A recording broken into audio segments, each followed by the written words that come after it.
ఎందుకు ప్రజాస్వామ్యం ద్రోహం చేయబడుతుంది? ఎందుకు ప్రజలు ద్రోహం చేయబడుతున్నారు? ఎందుకు మానవులు, పేదవాళ్ళు, ఈనాడు అట్టడుగున ఉన్నటువంటి బడుగు బలహీన దళిత వర్గాల వారు, వెనకబడ్డ తరగతుల వారు, అల్పసంఖ్యాక వర్గాల వారు, వీరందరూ సమస్యలతో ఇంకా ఉన్నారు. వారి సమస్య తీరలేదు. తీరుస్తామని ఓట్లు వేసుకుంటున్నారు, కానీ ఓట్లు తీసుకుని గెలిచిన తర్వాత ఎవరైతే ఓట్లు వేస్తారో వాళ్ళని విస్మరిస్తున్నారు, మరిచిపోతున్నారు. అందుకే ప్రజాస్వామ్యం, రాజ్యాంగమే మోసం చేయబడింది.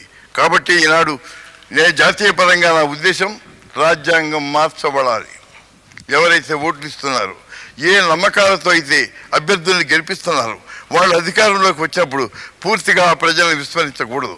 ఏమైనా వారికి గనక ద్రోహం జరిగింది అని ప్రజలు అనుకుంటే వెంటనే వాళ్ళని recall, they got the power to recall, తిరిగి వాళ్ళని పిలవాలి. నువ్వు అనర్హుడివి, నువ్వు మాకు ఇచ్చిన మాట నువ్వు నెరవేర్చలేదు, కాబట్టి నువ్వు దిగిపో అని అనిగేటటువంటి ఆ యొక్క హక్కు ప్రజలకు ఉండాలి.